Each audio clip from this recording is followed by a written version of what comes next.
Broadcast. Welcome to the Zaner MarketCast, episode number 28.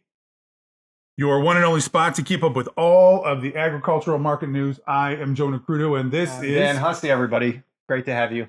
Thanks for being here. Everybody. Welcome back. We were here yesterday. We're here again today, post WASDE. Today, we're going to talk a little bit of news. Dan, right? We're going to talk a little bit of WASDE, a few technicals, and then we're going to get on with the weekend, I think. But before we do that, before we begin, we want to let you know that if you are interested in hearing about grain market price action and news daily, you can sign up for our Ag Hedge hotline hosted by expert market strategist Ted Seifert, totally free. Gives you the chance to connect with us personally if you have any specific questions about markets or agricultural commodities in general. If you're interested in learning more about how price action and risk management works or how to make those things work for you, simply take that first step. The link is in the description below. Sign up, totally free, zero commitment. Dan, what do you think? Yeah, best part, man. It's free. It's always there, and you can get the rundown at your time, leisure, and at your fingertips. Dan Hussey with us today in real time, in real place. Managed to take just a quick break from... You got to get some fresh air. How's it coming? It's good. It's good. You know, two's twice as hard as one, right? I don't know why people decide to have a third. Fourth, fifth, sixth, right? Like once you get through one, you're like, oh, that was fun, maybe another. And then the honeymoon stage of having a baby and everything's over, right? You're like, wait a second, we just signed up to do this again? You mean another year of diapers and feedings and especially two in diapers, right? I mean, so we got our first out of diapers. I think that's the only secret in the world is like, don't have kids too close together so you can't get the first one graduated right out of that cycle. But you just put yourself right back in it with the new one. So, what can you do? It's fun. I miss it so much.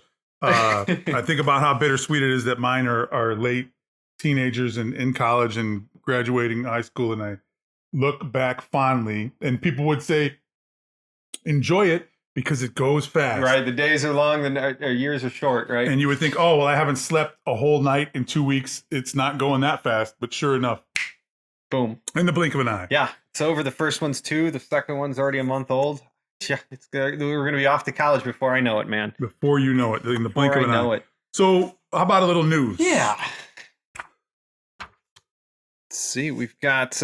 McDonald's lawsuit alleges Cargill, Tyson, JBS, and others fixed beef prices, says Todd Neely from D. You know, before we go into this is something that we've all been rumored and talking about for a long time. And it's like, I was even interviewed years ago. Hey, what proof? What can you show us? Where's the hard evidence? And it's like, well, it's really hard to come up with that.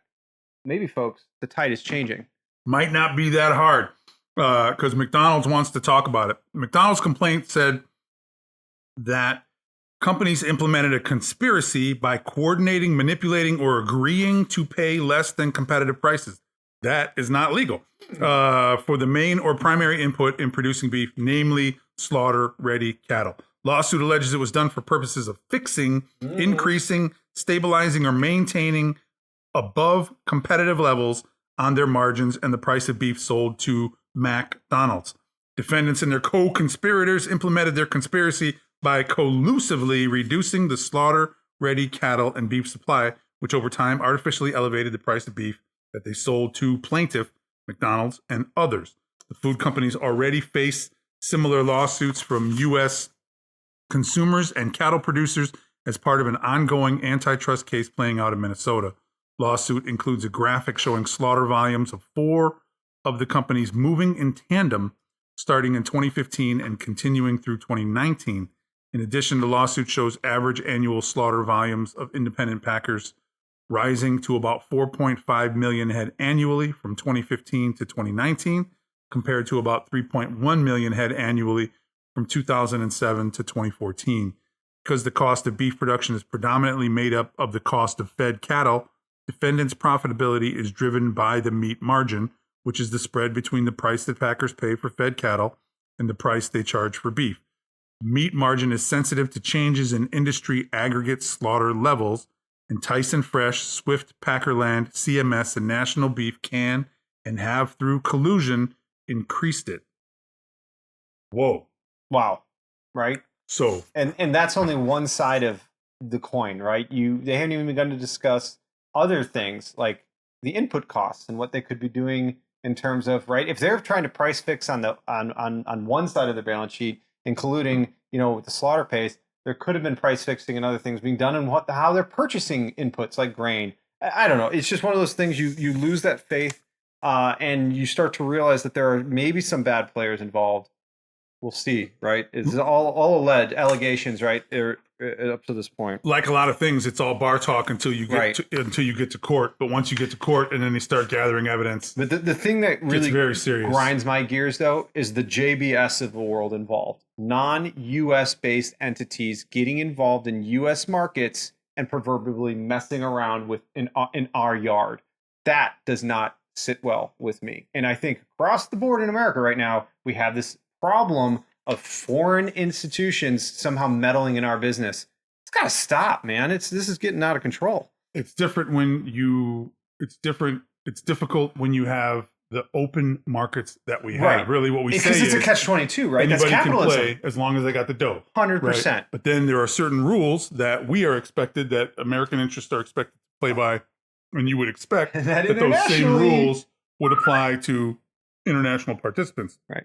Excuse me. But outside of our borders, we know that these participants can't be held the U.S. law. So it ends and stops at our ports. Be that as it may, here we are in U.S. courts, and folks are going to have to answer. And so it's going to be more than passing interesting. Normally, sometimes I read these stories and I think, well, I wonder how that impacts our constituents. You know what I mean? Sometimes I think, okay. These are very real things. Price fixing affects the consumer. It affects the producer. Yeah. It's real. For sure. I mean, and antitrust getting involved, it's good to see that heads have turned.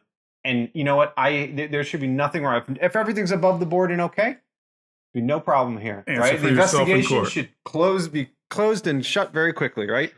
Ag reports coming, notifying us that hurricanes are creating agricultural pains extending well beyond the southeast, right? We're all aware of the struggles of the 2 hurricane corridors, but unfortunately, right, it's turning out that those are creating issues across the country. The USDA, the United States Department of Agriculture, said is standing by to assist producers as they recover from Hurricanes Milton and Helene.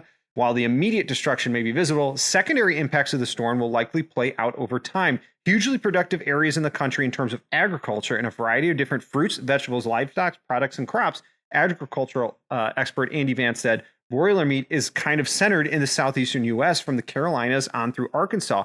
Vance said that the damage may create challenges for farmers as they look to purchase the inputs needed for these operations. So again, right, it may not have wiped out, that herd of cattle directly, but the struggle to keep that infrastructure up and going in this event, that's where the real pains are, right? And we can't, if they're letting us all know, we can't overlook and be too quick to throw in the towel in this recovery because we're a long ways from it. No power, no running water. Got to get stuff from point A to point B. Very, very difficult, right? Yeah, definitely. Well, markets this week definitely turned down. We had the WASDE report yesterday. Today. How do we today? I know it was only a couple hours ago. Just a couple hours ago. Oh my. It's a Friday, folks. But that's okay. So we kind of, it sort of felt like maybe we were treading a little bit of water this week coming into this, into today. Price action seemed like in the evening markets would drift higher. In the daytime, maybe they'd get pressed a little lower. People squared positions. We come off of the Chinese Golden Week holiday. But it seemed for the most part proverbially have harvest pressure during the day. Harvest pressure seemed like for the most part maybe we were just chilling out waiting for the WASDE. Corn opened the week at 424. The high was 428. Low 415 and a quarter. Last trade I saw was 416 and a half, awful close to the low. Down for the week 8 and a quarter. Funds are short. We're short. Estimated 78,000 contracts coming into the day. Dan, I got an 18-day at 418 and a half that did not hold. What did the WASDE, before we talk about, I'm sorry, I jumped the gun. Before we talk about the technicals. We had a little bit of a news today. Starting off with our U.S. numbers here, corn, the real big changer on the whole report, like if there was one number that stood out above any other, it was the corn yield being higher here, coming in at 183.8. That's up from a trade guess of 183.4 and above the 183.6 from last month. So that 0.2 bushel bump, an acre bump, brought production up to 15.2 up from 15.15 billion bushel. There's no change in any acreage here for this report. So any kind of reflection in that production number is entirely from a yield change at this point. So corn coming in a little bit, unfortunately, bearish against the trade expectations there with a bigger production and bigger yield number. I think that might be one of the solid reasons why today was the day you broke below that 18-day, right? Arguably, maybe the highest yield number you're going to see this year, right? But it does act as a sobering reminder that there's a big crop out there. That's still a big crop. That's a big crop out there. Lower yield. We're not going in the direction everybody would have loved to have seen this go. Right. And so there's been a lot of talk, anecdotally, we talked about this the other day, anecdotally, some folks saying maybe in some spots yield wasn't quite what they had hoped. But you look at it on the state-by-state breakdown, Indiana, Ohio, a little bit of Minnesota, right? But your Iowas, your Illinois, where it counted, it looked pretty good. It really did, right. Yeah. And there's variability everywhere, but again, this is looking at everything across everywhere, right? U.S. ending stocks ended up coming in at 1.999, just below that 2 billion bushel mark. It's almost felt like that was a kind of like I don't know. It felt a little frivolous that was we printed that number. Anyway, that's 58 million bushel lower than September's number. That's good to see, but it was a little bit higher than the 1.962 expectation from the trade. World ending stocks also came in a little bit higher from September, but lower than trade expectations at 306.52 million metric tons. That's only 500,000 metric tons shorter than last month. So not much change there in our ending stocks at the end of the day, reflective of what could have been a very big change from yields. For sure. So I would say we definitely want to tune in today to see what Ted has to say. If you get a chance, sign up if you haven't already for the hotline. If you've got the hotline number, plug it in. Let's hear what he has to say. Maybe there's something in the internals, because these numbers to me look like kind of a push. Agreed. We sat there and looked at each other today and we're like, boy, Ted's going to go through the fine details of the balance sheet here because outside of just that yield bump, like where's the pudding here? Where's the rubber hitting the road for this report? You see anything technically? 18-day didn't hold. As you mentioned. What do we got? That's a pretty bad technical breakdown. We had in terms of a trend, right? We did break below that level back in mid to late September and quickly rallied back above. We're coming in on the upward sloping trend line against the lows. That's right around 412, excuse me. But the major levels below us at this point is like that 55-day moving average at 407. 50 days probably right around there too. But we've been in now in a downtrend. Every couple days of lower lows and lower highs, we seem to only be met with maybe a sideways day of price action.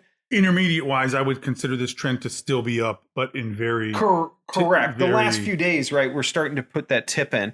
We also failed to break above the 100-day moving average in price action over this last week. So this has been really the fight between some bigger technical areas that seem to be very comfortable trading. But if you are making marketing decisions, I would say, and we said this yesterday, if you have not been paying attention to the chart, or you're certainly busy, we get it. You may want to take a look. It's hard to see from here corn going much lower, right?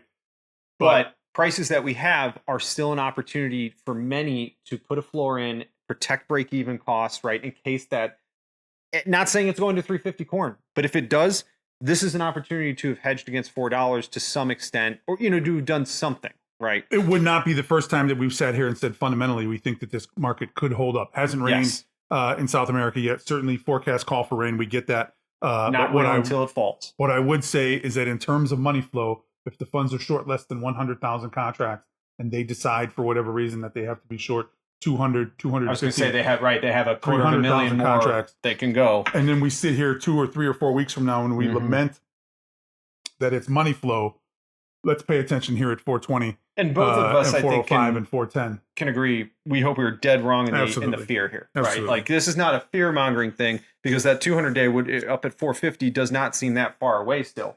As a major turning point if we head higher.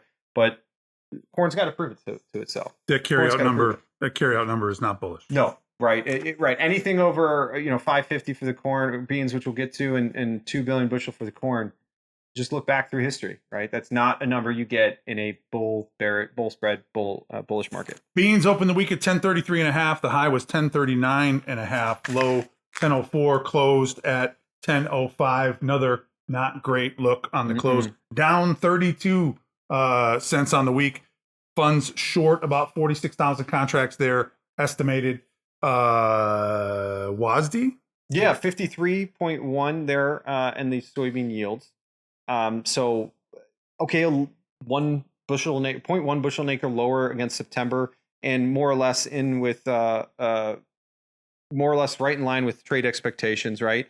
Not a huge giant change in production. We had basically a 6 million bushel difference between expectations, the real number, and trade guesses. So came in at 4.582 billion bushels. Trade guess in September was 4.579, 3 million less. And we were expecting to see 3.586, basically 4 million higher. So we came in right in the middle there for the actual production number. Beans were pretty much a push. I mean, you look at that ending stock number, 550 million. That's exactly where we thought we'd be. Trade only had us dropping 1 million bushel off that. That's not even a rounding error in my opinion. And world ending stocks did come in a little bit heavier at 134.65 million metric tons. That's compared to 134.58 last month and a 134.53 expectation from the trade. So, okay, corn yields and U.S. production were a little higher than expected. Soybean world ending stocks were a little bit higher than expected. In my opinion, that's where this report turned negative, at least in the news reaction today. Not bullish. Correct. Definitely not bullish. 50-day. At least on the news reaction, right? That's all we're concerning with today. 50-day moving average, I've got it at roughly 1010. Did not hold. No. Good volume in beans today. First look or a quick look that I saw before we rushed in here, that volume looked pretty decent. I did not see a tremendous amount of volume on the report announcement. I didn't see a tremendous amount of volume that followed that, but it must have been good and steady all day long. I will say both corn and beans had higher volume day over day. So this is increasing volume. 194,000 contracts traded in soybeans today, go off at lows of the day, and 199,000 in the beans.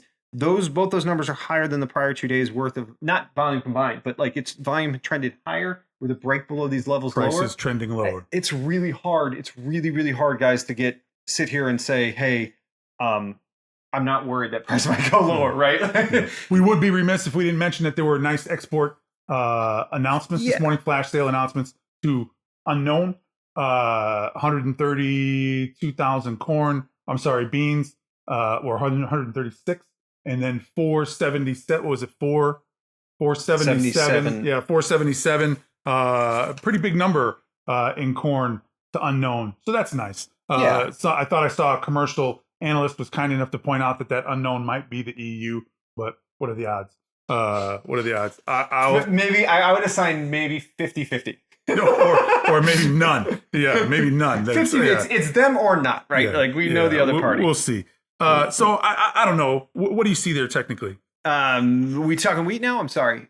Beans. How about beans? 10 beans 10 didn't hold. Yes, 10 10 didn't hold. Give me a little more. Beans technical, right? An upward sloping trend line there broke last week. We were in 2 days of inside price action, flagging against that 50 or 55-day moving average. I don't care. Right. You're splitting hairs. It's that 10-10 area. Same story. Exactly. Same exact story. It's that medium paced moving average. Yep. We never quite made it to the 100-day up which is now at 1062.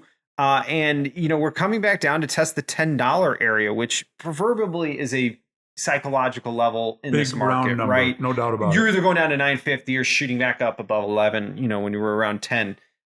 Anyway, we're below that 18-day moving average on a break below it a few days ago. We were in lower lows and lower highs. The last 2 days of price action before today, we went sideways on a bit of a bear flag. And today we broke lower out of that flag on bearish news and higher reaction.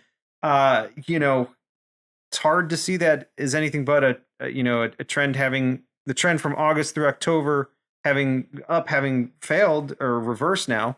And we're now trending lower in soybeans. Going to be very if you instructive. Look at the meal too, I think there's some support to that as to how far down the meal has come this week. Very instructive, very key moment in time where the funds are short 46,000 contracts. I'm going to say that's pretty darn close to flat.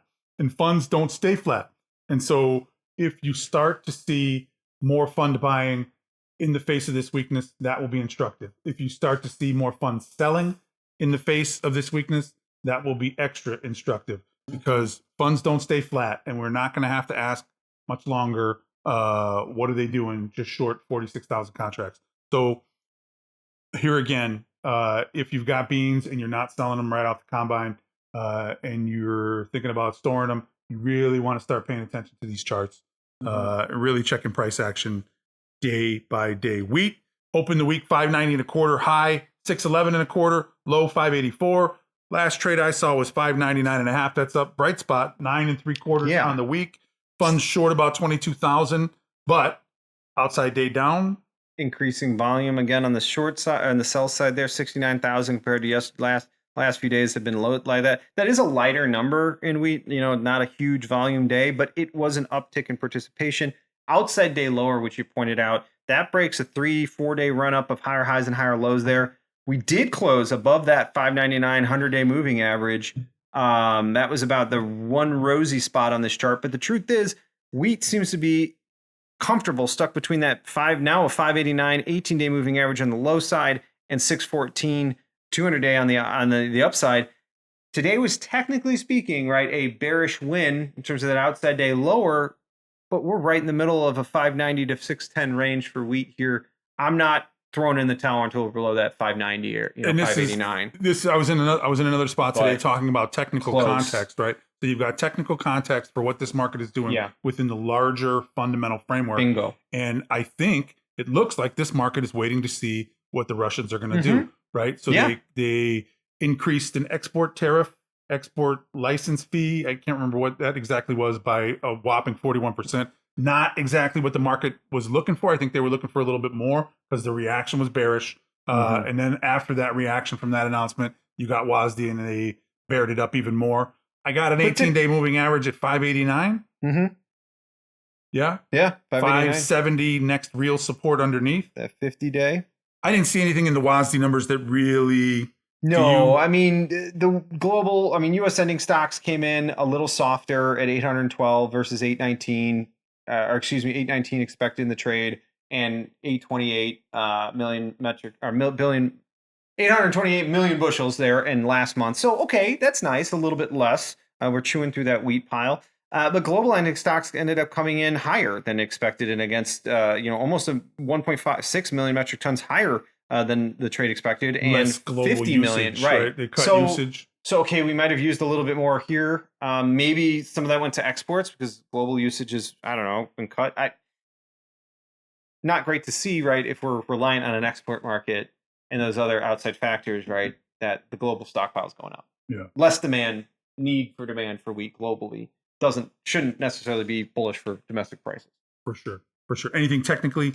Yeah, it's the break above the $6 area. I think in wheat is kind of the broader technical that we're talking about. This has been a period of price discovery above $6, right? Does it want to stay above these levels, trend higher? Because above $6 truly opens the door to that rally we saw last April, and maybe to the June and July highs from the summer. But got to get through that 200-day at 614. Seems to be a pretty substantial resistance on the chart for now. If we close above that, we start getting comfortable with uptrend, don't we? Absolutely. I think it's almost impossible to not call it an uptrend. It doesn't mean there won't be some up and down and a pullback to maybe even get in, but that would flip the script in terms of everything was bearish below this. So when we go above it, you've got to start taking your hat off. And big hedge funds that are in these markets positionally that have no true bias or skin in the game outside of making money. We've often talked about how they use these indicators as decision-making tools.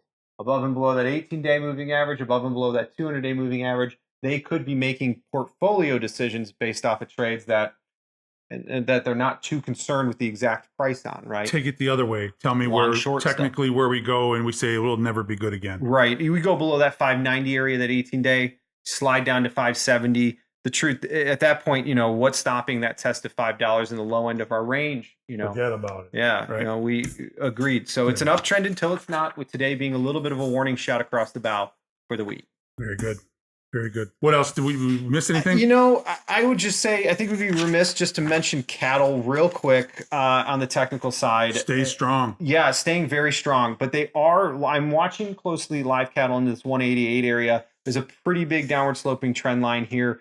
We seem to be losing a little bit of gas. And losing momentum. This is a market where we're losing that momentum. If you look at daily volume, it's been declining up into this area. And if it loses momentum and flips over, this chart looks very range bound, and we're just trading from the high end of the range. I'm fearful of a downturn in cattle from here if we don't get a sustained rate break or rally above this 188 to 190 area. Contract highs above there, right? You're talking 200 in the December or Feb cattle if it goes above those levels, right? But we slipped down. Going back to the 174 lows of September is not out of the question. The market has very comfortably tested that low 170 handle 1, 2, 3, and for almost a couple, for several months here through the late summer over the last year. So it's a range until it's not. We're at the high end of it. I'm fearful if this momentum runs out, you just slip right back down to the range we've been in for the last year and a half. And especially, I give credit to a customer. I was speaking with a banker this morning, client, and he was saying, there are some things potentially hidden within this economy that should they come to the surface, commercial real estate, among other things, bank, different bank trouble, the tide on this economy, even though it seems that all the news is really great right now, tide on this economy could turn rather swiftly. Certainly. And if the stock market comes down, cattle market has been a beneficiary of inflationary economic stock prices, bullish stock prices. Absolutely. Right. Sure. And there's a reason, right? Cattle prices are what they are, right? Absolutely. Beef demand hasn't necessarily diminished. Exporting the heck out of it too. And it's amazing that even in an economy where our pocketbooks are maybe a little stretched, beef is still on the menu. Sure. And that's a good reason why we're up there. So I'm not exactly saying, hey, there's a tide and saying we're going into a major bearish cycle for cattle. I'm just saying prices have been very comfortable up in this range, and I think they'll continue to be without a major change. And we don't even need a major downturn in the economy to see 178 in cattle again, but certainly it would accelerate that, right? Or the Fed raising rates or whatever. Earlier, we referenced the strength that the Packers, the hold that the Packers. And I wasn't going to necessarily say that there's a news story out there. Should they decide that it needs to come down, that could cause an interesting liquidation event. And I can't say if it'll go one way or the other, but news like that has every ability to affect market price action. Sure, well, not the news itself, but it shows that they have a hold on prices, and if they want to take absolutely it lower, right, that development, right? Certainly. Question of the week here from producer Carter. Of the week. Okay, not bad, Carter. What is the craziest food you've ever tried? How long we got, Carter? You got to answer the question. You write them out. You got to answer. How long we got? Swordfish. Oh, that's a good one. Oh, swordfish, she said. They sell that in the stores? Okay, yeah, right. Okay. But some people, I was going to say, they sell that in the... To some people, that's crazy. If you can get it at Whole Foods, that ain't weird, brother. To some people, that's crazy. Yeah, no, I get it. Swordfish. Okay, Carter's on record with the swordfish. I'm just going to start off by saying I've traveled all over mainland China. Okay. All right, so you've eaten some bats. Before 2009. No, I have in that trip alone, I ate snake, turtle, pigeon, what I thought was some of the best sweet and sour pork I ever had. And it ended up actually being pork bone meal dumplings. Because we pop it in our mouth and these are great sweet and sour pork, but it's kind of gritty. Somebody kind of who rolled them in the sand, and you're like, no, that's bone meal. Oh, okay. Sounds great. Got it. And I just hope there are some animals that were off the menu and I was unaware of. But I did I went to a wedding, and so it was a big cultural affair. I tried everything, right, that was put in front of me. How did you feel? After you ate the food, you would think, okay, if you were in a foreign country and you eat some food, did you all of a sudden it's so funny. I go there thinking I'm going to be living on Mongolian beef and kung pao chicken. I had no idea General Tso was in the American army and not in the Chinese army, right? Not at all. I was shocked hilarious. That I was shocked, but then it immediately dawned on me. I was like, what a dumb American, thinking the American spin on this cultural food is what I'm going to get here, right? Silly me. As an Italian American, I knew that the Italian cooking in America is not Italian cooking in Italy. Garlic is an abomination in real Italian food, right? But in America, we love it. I should have known better. But I enjoyed the pigeon, the snake, and everything else I had. And so you didn't feel, I guess what you're saying is it didn't make you feel bad. No, I didn't feel sick or anything. You were younger though, right? Yeah, I was younger. Maybe a heartier stomach. But I will say that, I don't think I was eating a lot of processed things. These were genuinely, right, snatched off the street, Right. Fresh catch. cooked over a garbage can. Yeah, I get it. That's terrific. I don't really have. No, I will say that the quality of chicken and beef product at the time, it was, you could tell. Like, really? Oh man, It was good? No. Oh, it wasn't good. I missed American beef, baby. Yeah. Oh my gosh. American beef is a I mean, super right? food. You can't touch that. Nobody does that the way we do it. Agreed, but I missed it so bad. I don't think I have anything. What? Nothing? You know, well, you would think by looking at me that maybe something crazy would, like, what is it? Nothing. You never tried like a cicada? Tree bark. I have eaten some crickets. There you go. Crickets. There you go. Anything insect is weird. Snails. Goat's good, man. Goat is good. Goat's really good. I think Goat's actually really good. Don't knock goat. That's an American superfood too, I think. I've had goat. Do not knock goat. For sure, it's delicious. Anyway. But I'll go with snails. How about that? There you go, little escargot. Thanks for listening to us here at the Zaner MarketCast today. If you need more just because you can't get enough of us, look to follow us on Facebook at Zaner Hedge or on Twitter and LinkedIn at the Zaner Group. If you have any questions you'd like answered on the show, there's a link for you in the description to do just that and follow along with the instructions, and we'll get those questions answered right here on the air. Thank you again, and be sure to like, comment, and follow this podcast to not miss a beat, and we'll be back with you as price action develops. Take care, everyone. Have a great weekend.